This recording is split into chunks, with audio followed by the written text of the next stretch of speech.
Hello friends, welcome back. Today we will going to discuss about the random variable. This is the subpart of the random process in the digital communication subject. I hope that you like my previous video. In this video we learn about in depth of the random variable and its explanation. From this figure in random variable, this is the sample space, and from that sample space there are n number of the sample. There is s1, s2, s3 up to the n number of the samples, and that n number of the samples which outcome of the first trial of the experiment. There is a n number of the samples which is related for the n number of the experiment you want to done in the random variable. So what we do for an resemblance of the sample functions, it will be starting from here to show the actual output of the first experiment. Here is the sample for the next experiment, trial of the next experiment, mean outcome of the second trial of the experiment, which outcome of the nth trial of the experiment. In this way we have to be random variable. There are n number of the sample spaces and there are the n number of the experiment we want to done here. There is a fixed time instant for the time duration, will starting from 1 2 3 up to the k time, and there is a random variable x1 is related for the time duration t1, x2 there is a time duration for t2. In this way x of m in time duration of t of m. In this way the constituent of the random variable we have seen here.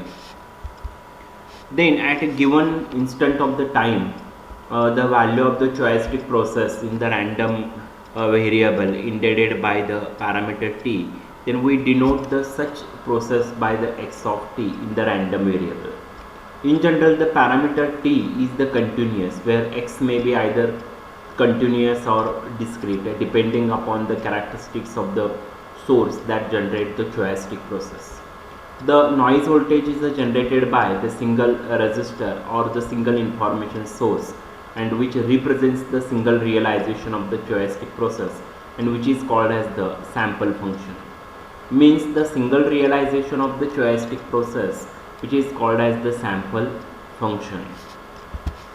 Then the set of all possible sample functions is a constituent to resemble of the sample function or equivalently the choicetic process x of t.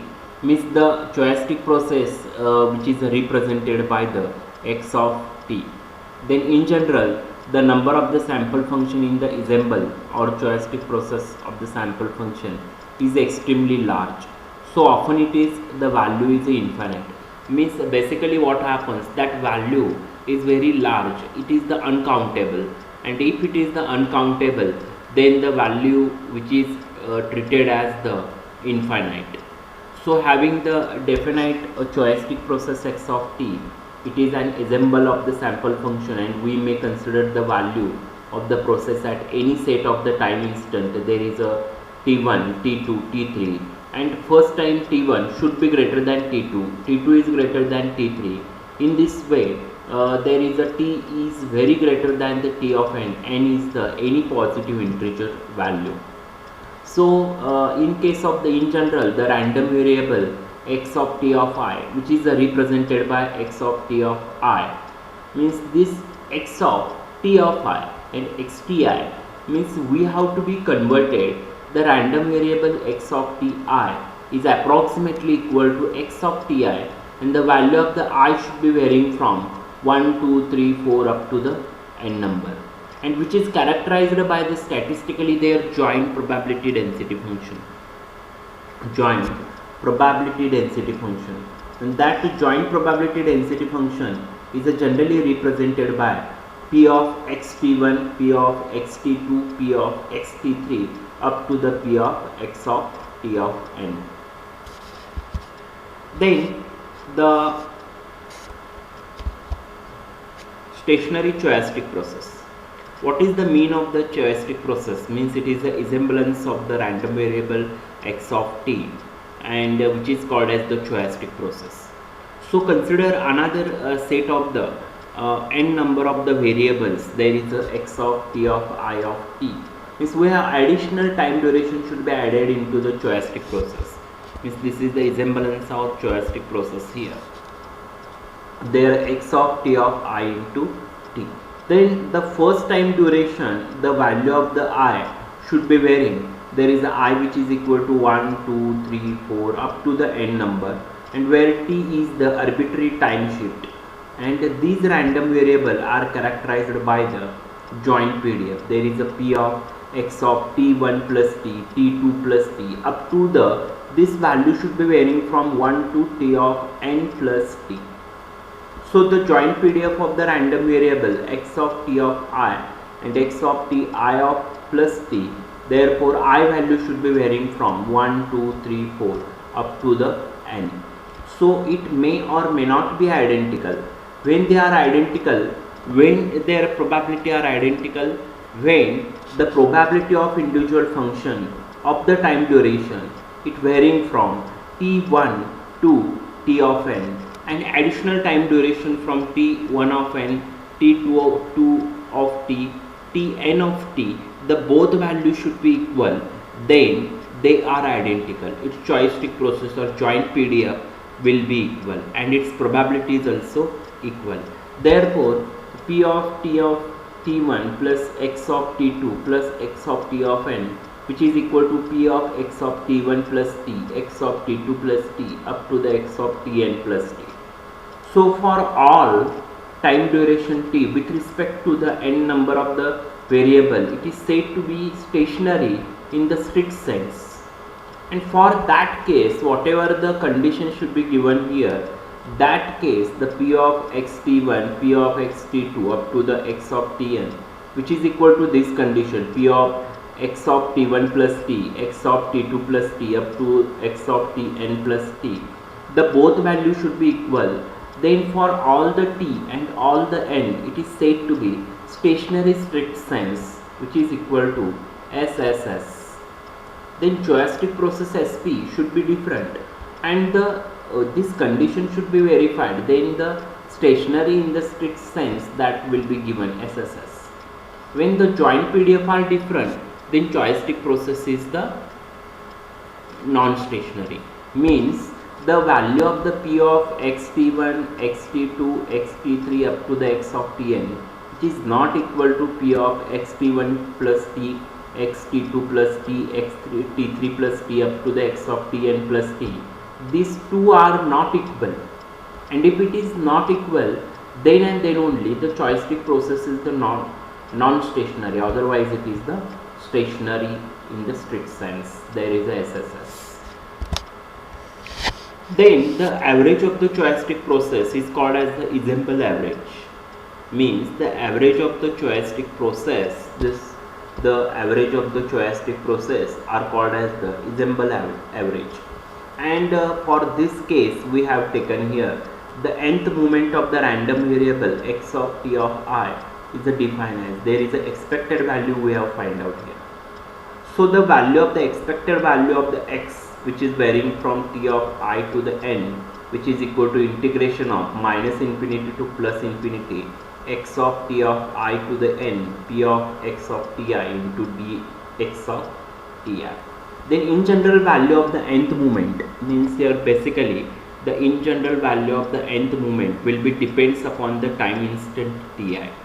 If the probability density function x of ti depends on the t of I, and when the process is stationary, means p of x of ti plus t, which is equal to p of x of ti, means additional time duration should be added to here for all the value of t. Therefore, its probability density function is the independent of time, as the consequent the nth moment is the independent of the time. So there are the two random variables. Means basically for this case we have considered, up to this case we have considered there is only one random variable. Means one random experiment and its variable is taken into consideration. But now for this there are the two random variables, and for this case the two random variable, the x of ti, means there is x experiment and xti experiment and xt2 experiment.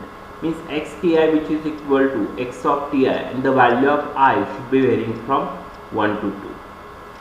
and if the two experiment we have to be parallelly we conducted, and to find out its expected value, which is called as the joint movement.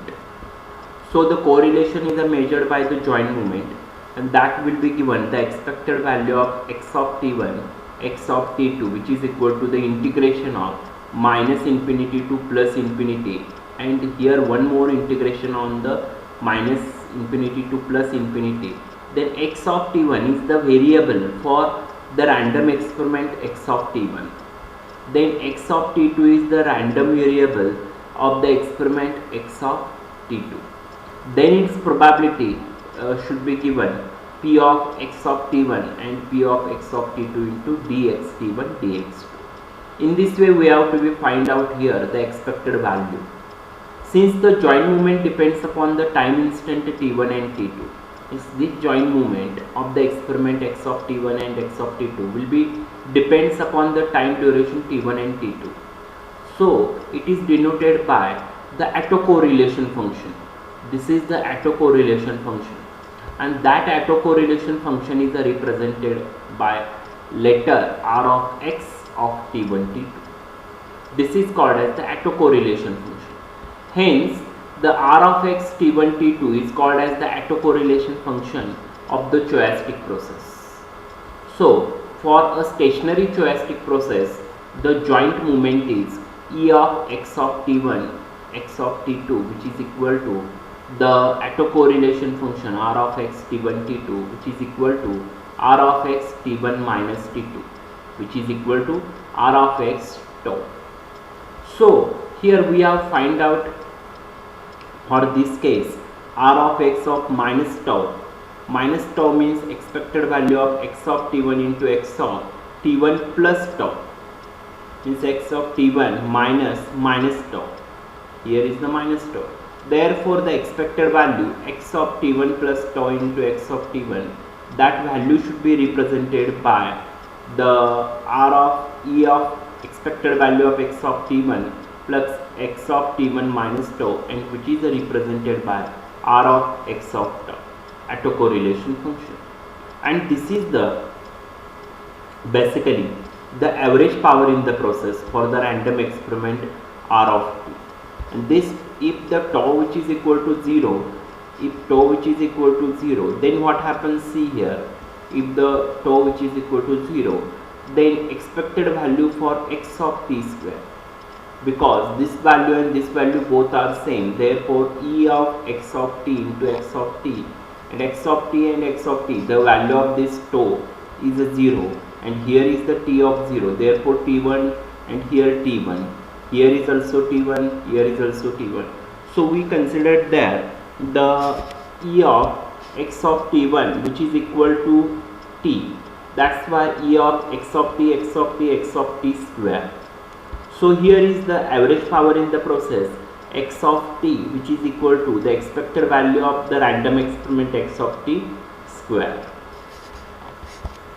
So wide chain stationary.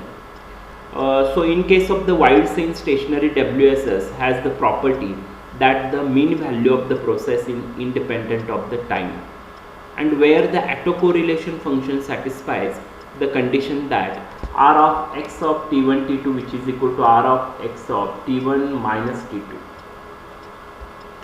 So wide chain stationary is the less strengthened condition than the strict chain stationary. So autocovariance function. In case of the autocovariance function of the stochastic process is defined as there is mu t1 t2, means this is the expected value, there is expected value, its random variable, its mean, autocorrelation function we have to find out here, means mean, variance and expected value we have find out in the random process. In case of random variable, there is mu of t1 t2 which is equal to expected value of x of t1 minus m of t1, means the mean value of the t1, x of t2 minus m of t2. Therefore for this case the expected value of the x t1 and x t2 which is equal to this case, the expected value of xt1 and xt2, which is equal to r, is stationary choastic process. And for the stationary choastic process, the joint movement should be given here. So here what we do, E of x of t1 and x of t2, which is equal to rx of t1 t2, okay, joint movement. And for this case, minus m1 m2, means we have multiplied here, minus m1 m2. When the process is stationary, the autocovariance function is simplified to mu of t1 t2, which is equal to mu of t1 minus t2. So it will, t1 minus t2 is the time difference, and that will be related for tau. So mu of tau, which is equal to rx of tau, means t1 t2, this tau minus m square, minus m square. So for Gaussian random process, the higher order movements that can be expressed in first and second movements. So consequently, the Gaussian and random process is completely characterized by first two movements. I hope that all of you understand this video. If any query, any doubts, please you write on my comment page. Please subscribe my YouTube channel and press the bell icon. Never miss the update. Thank you. Have a nice day.